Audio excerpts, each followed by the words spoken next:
Salut tout le monde, la maison du Grenat vous accueille pour la première arrivée de ce mercato hivernal. Une arrivée surprenante à tel point que nous avons totalement jeté à la poubelle la première vidéo que nous avons fait sur les potentielles arrivées lors de ce mercato d'hiver, potentielles arrivées-départ. Et là, on nous a annoncé Monsieur Vincent Pajot, tout droit venu d'Angers, prêté donc par Angers avec option d'achat paraît-il, au FC Metz. Grenat Forever a vu cette news, il s'est précipité sur son téléphone, il m'a dit Socket, qu'est-ce qui se passe? C'était pas prévu. Et moi j'ai dit oui, c'était pas prévu. Ah là là. Hein, Grenat Forever, arrivée surprenante. Arrivée surprenante, bonjour à toi, bonjour à tous. Ouais, arrivée très très très surprenante au vu de la comment dirais-je, De l'effectif actuel, on va en parler évidemment, l'effectif bien sûr. actuel du club, donc Bien c'est sûr. un peu étonnant. Voilà, Donc, ma joie est partagée en fait. Tout à fait. Et ça, c'est le terme est très bien choisi, Grenat Forever. Nous sommes partagés. Nous sommes partagés. Je te propose Grenat Forever et je vous propose à ceux qui nous écoutent. Évidemment, ceux qui nous écoutent, n'hésitez pas à vous abonner, à commenter. Mettez en commentaire ce que vous pensez de l'arrivée de Vincent Pajot parce que nous, on s'est beaucoup exprimé sur les réseaux sociaux. Grenat Forever allait s'exposer sa joie quand ça a été annoncé. J'ai personnellement mis une petite réserve et on va en parler juste après. Mais il faut tout d'abord, Grenat Forever, que nous parlions du joueur en lui-même. Pas mal de choses à dire sur le joueur, donc dans un premier temps. Dans un deuxième temps, il faudra évidemment que l'on parle des conséquences sur l'effectif du FC Metz, parce que beaucoup de personnes se sont comme toi exprimées en disant c'est super son arrivée là, mais quasiment personne n'a envisagé les conséquences que ça allait avoir sur l'effectif. Et c'est vrai que ça explique pourquoi nous sommes un peu partagés, mais nous allons développer ça dans un deuxième temps. Grenat Forever, tout d'abord, le premier temps, nous allons nous concentrer sur Vincent Pajot. Alors Vincent Pajot, Grenat Forever, quand tu as vu son nom, qu'est-ce que ça t'a inspiré? Tout d'abord. Ah bah moi j'étais content, c'est la première réaction. On parle quand même d'un mec qui a joué presque 150 matchs en Ligue 1. Il était à Saint-Étienne, à Rennes, maintenant à Angers. Ça reste dans ma tête quand même pour moi une plus-value par rapport au groupe qu'on a aujourd'hui. Même Alors, oui, si on sûr. va me dire qu'il jouait pas beaucoup, et c'est vrai à Angers, mais ça reste quand même une plus-value. Ah oui, non mais ça c'est... Il faut évidemment prendre en compte tous les aspects. Alors effectivement, tu l'as rappelé, beaucoup plus que 150 matchs, on a 172 matchs exactement en Ligue 1. Ah, d'accord. bah, j'étais Mais pas loin. t'es pas loin parce que évidemment la stat est pas facile à avoir. Donc vous savez que nous faisons tout dans le rush, hein, donc forcément nous n'avons pas tous les stats en tête. Mais donc 172 matchs de Ligue 1. La petite répartition, on parle quand même d'un joueur qui a passé la plupart de ses matchs de Ligue 1 à Rennes. À Rennes, hein, faut comme le noter. Il a fait pas mal de matchs aussi à Saint-Étienne. Faut le voir, hein, 90 matchs à Saint-Étienne, donc beaucoup de matchs à ce niveau-là. Et effectivement, dans le contexte du joueur, alors on rappelle évidemment 29 ans, donc déjà, je voyais certains parler de espoir, machin, truc. Non, bah déjà à 29 ans, on peut plus trop parler d'espoir. Faut plutôt voir son arrivée sur le court terme, parce que c'est un prêt pour commencer. On parle de prêt avec option d'achat qui est conditionné en cas de maintien en Ligue 1. Donc même si d'ailleurs on peut le garder, on va pas non plus espérer l'avoir pendant encore 6 ans. Enfin voilà. Mais bon, c'est une donnée qui est à prendre en compte. Ce joueur donc est milieu. Alors le poste Grenat Forever, milieu défensif en grande majorité. Il a aussi joué milieu central. Donc c'est un joueur qui aussi entre guillemets entre deux postes, hein. Donc voilà, c'est pas un meneur de jeu, c'est pas un mec qui peut jouer défenseur, hein. Je dis ça parce qu'on a aussi dans notre effectif des joueurs comme Endora machin qui peuvent être milieu défensif et défenseur. Non, lui monsieur Pajot ne cherche pas les stats, il est dans le jeu en retrait. C'est ça. Effectivement, tu l'as rappelé par rapport à sa situation à Angers. Qu'est-ce qui fait qu'il vienne à Metz? Tout d'abord, certains l'ont rappelé sur les réseaux sociaux. Il a pas eu de chance quand il arrive à Angers. C'est vrai qu'il a été blessé, si je me trompe pas, quand il arrivait tout au début à Angers. Donc il a un peu, on va dire, il a un peu pris ça dans la tronche parce que je crois que c'est une blessure au coude, si je me trompe pas, qu'il a un peu éloigné pendant quelques temps fin 2018-2019. Et là où il a pas eu de chance aussi, c'est que est arrivé notamment au début de cette saison-là, 2019-2020, il y a un joueur qui éclabousse tout le monde au milieu de terrain, un certain Santa Maria. Ah bah lui c'est une pépite qui voilà, c'est en grande partie aussi à cause de lui. Voilà, c'est à cause de lui que justement c'est ça, que son temps de jeu déjà qui était pas extraordinaire les saisons précédentes. On est sur du donc 2018-2019, c'est 721 minutes de jeu pour répartis sur 13 matchs. Il a pas de chance que Shekendo il revient de près, ce qui était pas prévu. Du coup, ça lui bouffe une place dans l'entrejeu aussi. Donc 109 minutes réparties sur 6 matchs. Donc c'est très très très très peu. Forcément, lui dans cette optique de se dire bon, je cherche quand même à pourquoi pas arriver dans un effectif pour essayer. Beaucoup de gens ont employé le terme de se relancer. C'est un joueur qui effectivement, quand on dit Vincent Pajot, quand même son nom résonne depuis quand même pas mal de temps dans la Ligue 1. On se demande toujours si c'est lancé vraiment. Tu vois ce que je veux dire? À Rennes, il était vraiment bon. Hein. Ouais, à Rennes, il était vraiment bon. Petite anecdote, l'entraîneur qui le lance en Liga, c'est Frédéric Antonetti. Coïncidence. Ça a peut-être joué aussi. Alors je sais pas si ça a joué aussi, mais il faut le souligner. Coïncidence? Non, pas du tout. Pas de coïncidence. Mais il n'y a pas de coïncidence. Non, quoi vous avez dit quoi responsable manager Frédéric Antonetti manager, oh mon dieu. Pas du tout. Mais oui, effectivement, il y a quand même quelqu'un qui est un peu au courant du cas du joueur, forcément. Vincent Pajot arrive donc pour à Metz pour forcément. Alors lui, là aussi, les choses importantes. Il était remplaçant à Angers. Il accepte aussi d'être prêté, parce qu'il faut qu'il soit aussi d'accord. Sinon, on gérait aucun intérêt qu'il soit prêté à Metz. Il faut que le gars soit d'accord aussi. Et c'est là où ça va nous faire la belle transition avec la deuxième partie, Grenade Forever, la partie croustillante. Il accepte ce prêt de venir à Metz.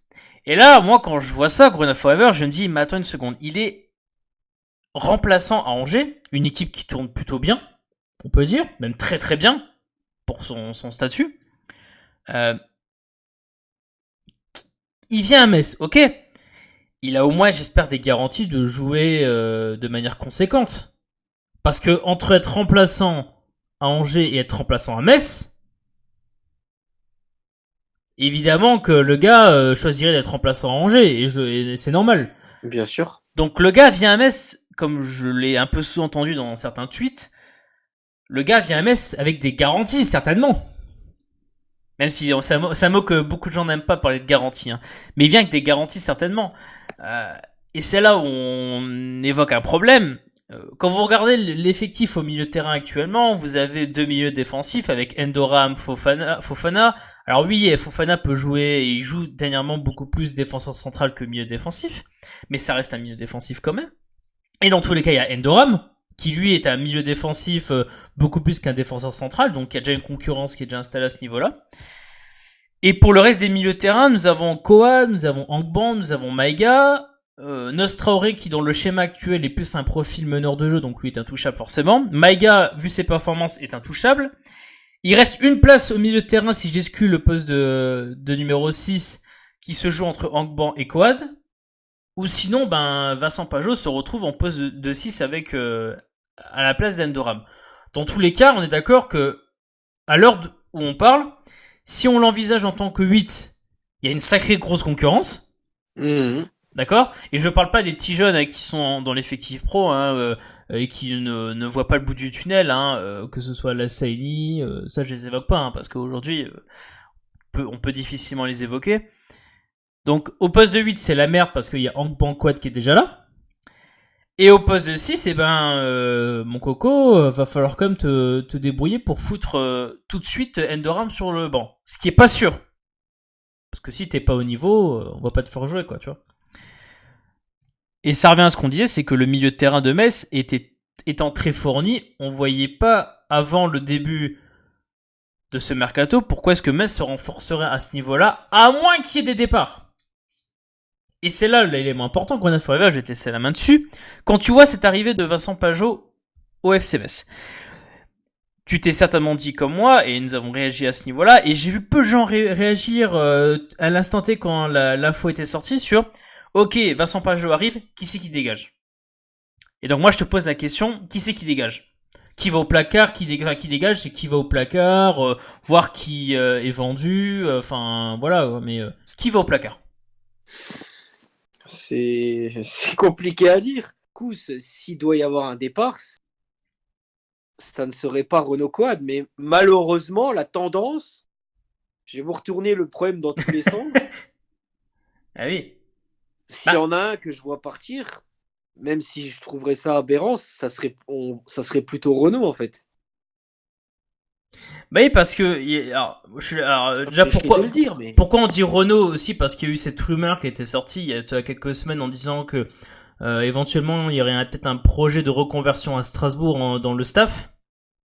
On vous rappelle que Renaud Coad a évidemment joué quand même quelques temps à Strasbourg. À partir de là, évidemment, l'idée qu'il parte peut exister.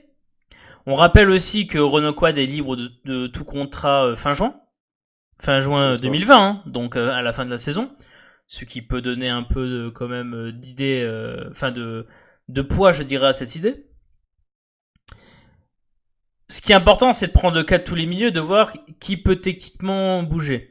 Alors, juste une chose, j'avais oublié de le dire, Grenade Forever, mais certains ont parlé en disant, oui, mais Fofana va être redescendu en défense centrale, donc ça libère de toute façon un milieu de terrain, un slot de milieu de terrain. Et j'ai dit, d'accord, pas de souci. Je dis, le problème, c'est qu'on a un directeur sportif qui a quand même annoncé qu'on allait recruter un défenseur. C'est ça. Et que donc, à partir du moment où tu recrutes un défenseur, tu déplaces le problème, parce que le problème, c'est que tu auras donc, par conséquent, quatre défenseurs centraux, si tu considères que Fofana est un défenseur central. Et encore une fois, la question de recruter un défenseur n'est pas le problème, puisqu'il faut recruter un défenseur vu que Kaby n'est plus là, numériquement parlant, dans l'effectif, donc il faut recruter un défenseur, ça c'est normal. Mais considérer que Fofana étant un défenseur, pour se dire ouais, comme ça libère une place, moi ça résout pas le problème aujourd'hui il n'y a aucune garantie que Vincent Pajot soit titulaire sur le papier. À l'heure actuelle. Parce que numériquement c'est blindé partout. Je vais donner mon avis après, mais toi, donc pour toi, on est d'accord que Renaud Coad est le joueur le plus susceptible de partir. Est-ce que t'en vois un autre ? Ou est-ce que tu penses que le reste c'est bloqué ? Non, tout est ouvert. On va dire, s'il y en a vraiment un lock, ça serait Maïga qui est incontournable et que c'est impossible à envisager. Après, Fofana, il peut dépanner en défense centrale, donc je pense que lui, c'est réglé. Angban, il y a l'option à 6 millions. Là, je vois mal Metz s'en séparer en cours de saison. Sachant qu'il a pas du tout le niveau d'un joueur qui vaut 6 millions. Donc, c'est-à-dire que malheureusement, voilà. Si tu le revends, tu serais, si tant est que l'histoire du 6 millions d'euros est vraie, hein, encore une fois, tu serais en perte. Évidemment, Metz, faire des pertes, c'est très inconcevable. Donc pour moi, les trois là, voilà, Angban, Fofana, Maïga ne bougeront pas. Et après, pour moi, il en reste un et que j'aimerais bien que ce soit lui qui bouge, ça serait Kevin Endoram. Mais, on vous rappelle, Endoram étant prêté par Endoram est prêté par Monaco et évidemment que entre clubs, ça ne se fait pas trop de mettre un terme à des prêts prématurément par rapport à la durée du prêt, tout simplement. Déjà parce que premièrement, Metz devrait payer des pénalités. Hein. Puis surtout avec le bordel aussi qu'il y a en ce moment à Monaco, c'est... Ouais, et puis surtout que Monaco le prendrait très mal dans les relations, je pense, parce que pour eux, ça règle le cas Endoram est réglé jusqu'à la fin de la saison, je dirais, et le récupérer, ça serait à nouveau ajouter une problématique qu'ils n'ont pas forcément envie de gérer. Et on peut les comprendre, hein, c'est pour ça qu'ils prêtent un joueur. Quand tu prêtes un joueur, c'est que tu veux pas gérer sa problématique au quotidien, et tu laisses le club qui reçoit le joueur la gérer. Donc je pense qu'il le prendrait très très mal dans les relations entre clubs. Mettre un terme comme ça à un prêt, ça serait vraiment le pire des solutions. C'est pour ça qu'on dit, Grenade Forever, et tu le dis très bien, Angban semble être intouchable par rapport à combien il a coûté, tout ça. Maïga, indéboulonnable vu son niveau. Nos Traoré, profil meneur de jeu un peu offensif, qui pareil est indéboulonnable, et en plus Vincent Pajot n'est pas vraiment un meneur de jeu offensif, à la Nostraoré. Peut-être peut-il le devenir, je ne sais pas, mais en tout cas impossible de prendre la place de titulaire de Nostraoré à l'heure actuelle. Endoram, on l'a dit, donc le prêt est impossible. Il reste donc effectivement que le joueur qui est le plus vulnérable parmi tous les joueurs du milieu de terrain, vu son contrat, vu les rumeurs qui sont sorties, évidemment Renaud Coat. Même si ça serait pas logique vu ce qu'on voit en ce moment. Depuis 2 matchs. C'est ça, depuis 2 matchs, il commence à retrouver une place dans le groupe. Les résultats de Metz sont ce qu'ils sont, hein, mais on va dire qu'au milieu de terrain, on a quand même retrouvé une certaine solidité et surtout on emmerde l'adversaire. Et ça a été relevé par certains coachs. Le coach de Dijon l'avait dit, hein, il avait dit un mec comme quoi des chiants au milieu de terrain à gérer. Donc mine de rien, c'est un casse-tête. Hein. Connaissant ce club, il y a aussi une infime possibilité pour que tous ces joueurs, tout ce petit beau monde reste au club au 31 janvier. Alors, ça c'est possible. Alors, effectivement, c'est possible, mais qu'est-ce qui fait qu'on pense pas ça? Il y a une raison très simple, Grenade Forever. C'est à propos de ce qu'avait dit notamment monsieur Greg Proman, entraîneur de la réserve. Eh oui, qui a dit, si vous vous en souvenez bien, avant le début de saison, que le problème historique de la réserve, c'est que la réserve accueillait beaucoup trop de joueurs indésirables de l'équipe première.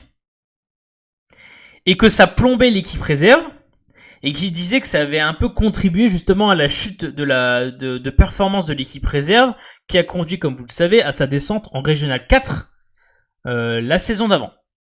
Enfin, il y a 2 saisons, les 2 saisons d'avant, il y a 2 saisons justement, et donc la saison dernière, Metz c'était en Régional 4, ils sont remontés. Proman a dit justement que avec lui, il veut pas accueillir d'indésirables de l'équipe première dans la réserve. C'est pour ça que par exemple, vous voyez pas d'Adama Traoré, vous savez les droits que nous avons dans notre effectif, jouer avec la réserve. Tout simplement. Parce que l'idée, c'est la réserve. On met en avant des jeunes, on développe des jeunes, point barre. On n'accueille pas des indésirables. C'est pour ça que, justement, l'idée de... On achète des joueurs, très bien, mais il faut on revend d'autres. Parce que Metz ne veut plus faire cette erreur-là d'accumuler des joueurs, d'avoir un effectif de 30, 31, 32 joueurs, et de se dire, bah ouais les gars, en fait, on va envoyer 4 joueurs de l'équipe 1 en réserve. Comme c'était le cas à l'époque. Et donc aujourd'hui, c'est plus vraiment l'idée. On est d'accord qu'on a Forever. Ah bah, on est tout à fait d'accord, donc c'est un beau casse-tête qui s'annonce. C'est ça. Certains l'ont relevé, j'ai vu effectivement une équation difficile à résoudre selon certains. Chacun cherche une solution pour qu'il y ait, en grande partie pour pas que Coad parte, pour que dans notre esprit il reste. C'est ça. Mais encore une fois, je vois pas comment sur le court et moyen terme on peut envisager intégrer Vincent Pajot dans cette équipe-là sans le frustrer de ne pas lui accorder une place de potentiel titulaire, quoi. Parce que c'est pas gagné, quoi, c'est ça que je veux dire. Ah non, c'est pas gagné, mais après voilà, on sait pas qui va partir, mais on pense qu'il y aura un départ. Oui. Après, ceux qui me disent, oui, la concurrence, faut qu'elle joue, c'est sûr que si on fait cette idée-là, d'accord, mais il faut dire que Pajot, pour qu'il vienne à Metz, c'est qu'il a eu un minimum de garantie. C'est ça le truc, quoi. Puis on joue dans un système un peu compliqué. En plus, ouais. On est obligé de laisser. Bien sûr. Le mec sur le banc, c'est vraiment un peu compliqué. Le schéma nous emprisonne un peu dans notre analyse, en fait. C'est que on fait notre analyse compte tenu du schéma tactique actuel. Peut-être que si le schéma change, l'analyse peut changer aussi. Mais dans le schéma tactique actuel, à moins qu'il y ait de grandes révolutions, la problématique se pose de Vincent Pajot. Aujourd'hui, n'est pas sûr d'être titulaire. Et certains vont me dire, bah dans ce cas, c'est pas compliqué. Hein. Aujourd'hui, le joueur qui pour nous est le plus qu'on peut mettre au placard, pas renvoyer, ou pas mettre en dehors de l'équipe définitivement. Ça serait Endoram. Endoram étant en prêt, pas d'option d'achat sur le joueur. On peut se dire, on le fout sur le machin. Sachant que je vous rappelle aussi que on avait évoqué que sur Endoram, s'il n'y a pas un nombre de matchs minimum, il y aurait peut-être aussi des pénalités. C'est ça. À prendre en compte également. Donc au Metz, c'est un peu, je dirais, le cul entre deux chaises sur la question. Mais c'est une question assez épineuse. Grenade Forever, as-tu autre chose à ajouter sur monsieur Vincent Pajot? À part lui souhaiter bonne chance. Bah non, pas forcément. Après, on espère que ça va permettre au club de franchir encore un cap. Ouais. Moi, j'espère voir la plus-value, moi, en tout cas. Si c'est encore une erreur de casting que je souhaite pas, ça me fera un peu chier, quoi. Ah bah en tout cas, quand on lit les commentaires de Mais ça, je certains... pense pas. Après, on lit les commentaires de certains Stéphanois et certains Angevins qui nous disent bonne chance. Tu sais, le bonne chance Ouais, de l'ironie, tu vois. Ce que les supporters rennais disent de lui et qui ont l'air d'avoir été plutôt contents de son passage à Rennes. Donc, D'accord, mais le problème c'est que son passage à Rennes date, c'est ça le problème, c'est que son passage à Rennes, bah tout simplement, il date quand même comment dire, d'une saison assez lointaine, puisque Rennes pour information, il était à Rennes dès la saison 2011-2012, il est resté là-bas jusqu'à la saison 2014-2015. 2015. Ouais, et donc à partir de là, après, donc c'était il y a quand même 4 ans. L'homme d'il y a 4 ans n'est plus le même d'aujourd'hui. Oui, bien sûr, mais je suis d'accord. Donc voilà. Mais en tout cas, on va suivre sa performance au FCMS avec grande attention. Merci Grenat Forever d'avoir parlé de cette première arrivée dans ce mercato. On n'espère pas la dernière. Il y aura des départs éventuellement à débriefer. Donc merci de ta présence. Merci à toi, comme d'habitude. On vous dit à la prochaine et on n'oublie pas, allez Metz!